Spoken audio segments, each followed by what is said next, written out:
पिनाकी झा 95 कांटी विधानसभा से आज नामांकन करके निकला हूँ। और शुरू से ही सबसे ज़्यादा पत्रकार लोग ही कांटी के विकास में भूमिका निभाए हैं। 2011 में जब हम लोग बिजली आंदोलन कर रहे थे और वहाँ बर्बरता से लाठी से जब जनता को पीटने लगा, लोग माथा में मुरट्ठा बांध करके लाठी से जब जनता को पीटने लगा, थर्मल में मजदूरों को जब शोषण होने लगा, तो सबसे पहले आप लोगों ने ही मुख्य भूमिका में हमको दिखे थे।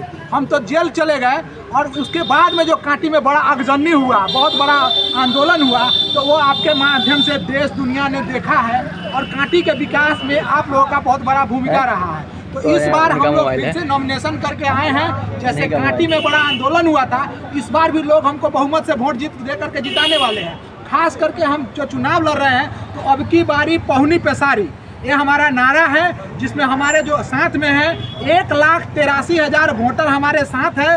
हजाम, माली, पन्हेरी, कुम्हार, लोहार, धोबी, चमार, डोब और 33,000 ब्राह्मण के साथ में हम लोग कांटी के विकास के लिए उतरे हैं। अब देखना हमको भी है कि विकास के नाम पर लोग वोट देता है या दम पैसा के नाम पे बिकता है या जाति के नाम पे बिकता है। लेकिन हम लोग इस बार संकल्प लिए हैं कि कांटी थर्मल से सटे क्षेत्र को निर्बाध बिजली मिले, 5 किलोमीटर क्षेत्र में फ्री बिजली मिले निर्बाध, और कांटी विधानसभा क्षेत्र को, मुजफ्फरपुर जिला को थर्मल पावर से जो बिजली उत्पादन होता है, इसको लेकर निर्बाध बिजली सुचारू रूप से मिले। कांटी में ट्रामा सेंटर, महा अस्पताल का निर्माण हो, कांटी में महिला डिग्री कॉलेज का निर्माण हो और मरोन, कांटी विधानसभा का मरोन में डिग्री कॉलेज का स्थापना हो, तिरहुत नहर का पक्कीकरण हो जाए और बुद्ध भगवान को, जो यूपी का कुशी नहीं, बिहार के मुजफ्फरपुर का कुशी है, उसे बौद्ध सर्किट से कैसे जोड़ा जाए। आप लोग देख रहे हैं कि हम तो ब्राह्मण हैं, दही चूड़ा खाते हैं, 100 रुपया भोजन दक्षिणा मिलता है और उसमें से भी पेट काट काट के हम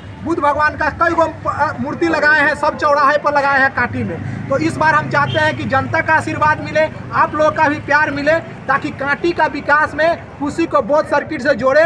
थाईलैंड, जापान, नेपाल, भूटान जैसे देश से बस आने लगे, अच्छा अच्छा होटल खुल जाए, कांटी के लोग कमाने लगे। यही सब बात को लेकर के नामांकन किए हैं। आगे जनता जनार्दन की मंदी और प्रभु का कृपा, जनता के लगने में। चुनौती किससे है आपको? चुनौती हमको भ्रष्टाचारी और विकास से है। हम लोग विकास पुरुष हैं और लोग भ्रष्टाचारी हैं। कोई 2005 से लेकर 15 तक भ्रष्टाचारी में आया है, तो कोई 15 से लेकर 25 तक भ्रष्टाचारी में रहा है ना। लेकिन हम लोग शुरू से लड़ रहे हैं, आप लोग का एक महत्वपूर्ण भूमिका रहा है और हम उसमें पार उतर रहे हैं। इस बार कांटी से हमको पूरा विश्वास है, 1,83,000 वोट हमको पड़ने जा रहा है। जदयू से अजीत कुमार का भी नामांकन हो रहा है, वो भी जी अजीत, क्या फर्क पड़ेगा? जी फर्क कुछ नहीं पड़ेगा। जनता जानती है कि जब 2010 में वो कांटी के विधायक थे और एनटीपीसी में जब मजदूर लोग था, मर जाता था, हमारे भूमिहार समाज के ही लोग, राजपूत समाज के ही लोग, जब थर्मल में मजदूर मर जाता था तो जेसीबी से माटी खन के तब उसमें मजदूर को गाड़ दिया जाता था। एक भी नेता बोलने वाला नहीं था, पिनाकी झा को छोड़ करके हम लोग बोलते थे। और उस समय माथा में मुरट्ठा लाठी बांध करके कुछ भूमिहार के नेता, कुछ भूमिहार समाज के लोग कांटी ब्लॉक पर 500 लोग हमको हत्या करने के लिए पहुंचते थे। भैया, तो जनता जानती है कि किसको चुनाव में वोट देना है। उनको कोई वोट नहीं देने जा रहा, उनका जात के लोग, उन रंगदार लोग और जो भ्रष्टाचारी लोग ही उनको वोट देने जा रहा है।